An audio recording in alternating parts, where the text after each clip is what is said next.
যখন চাকরি করা মেয়েকে বিয়ে করে। মা আমি অফিসে বেরোলাম। হ্যাঁ এ কি বৌমা, তুমি এসব কি পরেছো? হ্যাঁ তা তুমি এই চুড়িদার না কি এইসব পরে তুমি অফিসে যাচ্ছ? তো কি মা আমি শাড়ি পরে অফিসে যাব?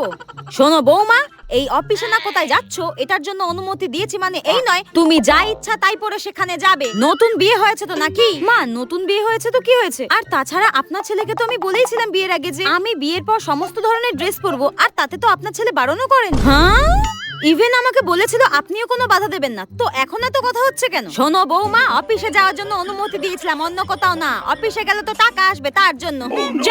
শুনুন মা, আমি বিয়ের আগেই যা বলার বলে দিয়েছি। এখন যদি নতুন করে আমার উপরে এইসব চাপিয়ে দেন আমি মানতে পারবো না। আমি কিন্তু স্রেফ আমার বাপের বাড়িতে চলে যাবো। বাবা কি মুখ রে বাবা, মুখ তো নয় যেন একদম ক্ষয় ফুটছে, মুখের মধ্যে মনে হয় একদম নুরো জ্বলে। কতবার বাবুকে বললাম কি সুন্দর একটা মেয়ে দেখেছি তাকে বিয়ে কর, তা না একটা ধানি লঙ্কাকে বিয়ে করলো। যত সব।